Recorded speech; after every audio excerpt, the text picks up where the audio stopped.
यदि आपके बच्चे को ओबेसिटी है या किसी बड़े आदमी को भी ओबेसिटी है, तो आपने कई बारी देखा होगा कि मोटापा कम नहीं होता है और बहुत सारी आप चीज़ें करते हैं, खाने में रिस्ट्रिक्शंस लगाते हैं, एक्सरसाइज करते हैं। बहुत सारे लोग बहुत सारी कुछ दवाइयाँ भी लेते हैं ओबेसिटी को डील करने के लिए, लेकिन लगातार एक समस्या ना बनी रहती है, मोटापा जाता नहीं है। तो ये थायराइड के कारण यदि आपको मोटापा है, तो ना ही तो मोटापा आपका कम होगा जब तक आप थायराइड की प्रॉब्लम्स को नहीं रिपोर्ट करेंगे, उसको नहीं डील करेंगे। और थायराइड के कारण जो मोटापा है, कई बार ये कॉम्प्लिकेटेड होता जाता है और जानलेवा हो सकता है ये। तो इन चीज़ों को भी आपको देखना होगा। थायराइड में ओबेसिटी एक बहुत बड़ा इशू बन जाता है कुछ लोगों के लिए, और ओबेसिटी के पीछे और भी दूसरे कारण होते हैं।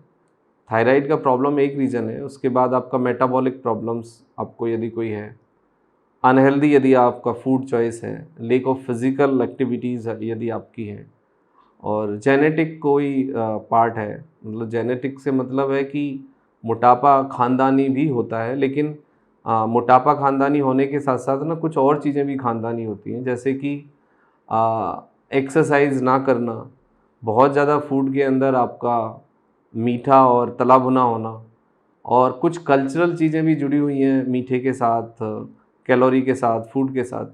आपने देखा होगा कि बहुत सारी ऐसी कम्युनिटी हैं जिसमें कि बहुत ज़्यादा मीठा, बहुत ज़्यादा तला भुना खाया जाता है, यानी फ़ैट और स्वीट्स का इंटेक बहुत ज़्यादा होता है। अब ये जो कम्युनिटी है, यदि आप आज से 100, 200 या 500, 1000 साल पीछे जाएँ, तो ये कम्युनिटी के जो लोग थे वो पहले बहुत हार्ड वर्क करते थे। जैसे कि सरदार कम्युनिटी है, जाट है, ठाकुर, गुर्जर हैं। तो ये क्या है ना, फिज़िकली बहुत एक्टिव इनका काम होता था और ये बहुत हार्ड वर्क करते थे, फार्मिंग करते थे या जो भी इनका काम था, मतलब उस तरह के इनके स्पोर्ट्स में भी इनकी दिलचस्पी रही है। तो प्रॉब्लम क्या हुई अब कि जैसे-जैसे टाइम बदला, हम मशीनी युग में आए, तो कुछ लोगों ने हार्ड वर्क करना तो बंद कर दिया क्योंकि अब हम मशीनी युग में हैं, लेकिन आज भी हम उतना ही फैट लेते हैं, आज भी हम उतना ही मतलब शुगर का इंटेक करते हैं जितना कि हम पहले करते थे। मतलब कैलोरी का जो मसला है वो बड़ा अजीब हो गया है, हम कैलोरी बहुत ज़्यादा लेते हैं। जो लोग मिडिल फैमिलीज़ में हैं, उनका मैक्सिमम जो जीवन है वो मशीनों के सहारे है, मशीन से ही वो काम करते हैं, मशीनी युग में वो हैं। लेकिन कैलोरी उतना ही है और फिज़िकली जो है वर्कआउट नहीं है, मतलब खर्च नहीं होती है कैलोरी, तो कैलोरी का जो इनटेक है वो एक्सेसिव बना रहता है और उसका कारण होता है कि बहुत सारे मल्टीपल प्रॉब्लम्स देखे जाते हैं, जिसमें कि ओबेसिटी है, डायबिटीज़ है, फैटी लिवर है, गट की प्रॉब्लम्स हैं, कॉन्स्टिपेशन है, कुछ और दूसरी चीज़ें भी इसमें शामिल हो सकती हैं। लेकिन आज हम डिस्कस करेंगे ओबेसिटी को, थायराइड के कारण जो ओबेसिटी होती है उसमें क्या क्या कॉम्प्लिकेशंस हो सकते हैं। सबसे पहली प्रॉब्लम होगी कि आपको वेट गेन होगा, कंटिन्यूसली वेट कम नहीं होगा। गट प्रॉब्लम्स आपको आएंगे, कॉन्स्टिपेशन, हैवीनेस, ब्लोटिंग। आपको भूख ज़्यादा लगेगी, डे बाई डे आपका जो भूख है वो बढ़ेगा, कम नहीं होगा। दिल की बीमारी का खतरा, कोरोनरी आर्टरी डिसीज़, ये आपको डेवलप हो जाएगा। Auto immune disease, poor iodine का अब्जॉर्प्शन आपको शुरू हो जाता है, जिसमें कि आपको गाउटर डिसीज़ बनने का, नेक के चारों तरफ आपको गठान बनना या स्वेलिंग आना, ये सब शुरू हो जाता है। Inflammatory disorder, risk of the inflammation, body के अंदर स्टिफनेस, स्वेलिंग ये बनी रहती है, और ये जो चीज़ें हैं ये कंटिन्यूस बढ़ती रहती हैं। इसके बाद आता है पुअर हार्मोन्स का सिक्रीशन एंड द कोऑर्डिनेशन।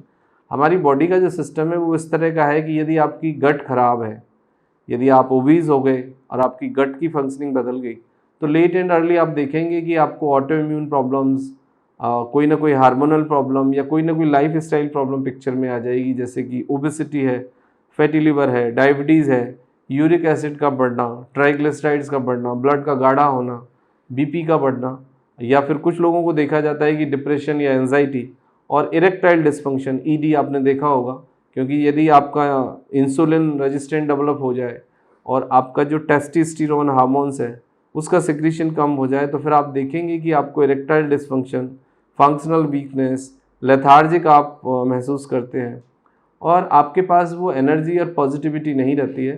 तो ये सब बदलाव यदि हो रहे हैं तो आप इमीडिएटली अपना थायराइड चेक कराइए।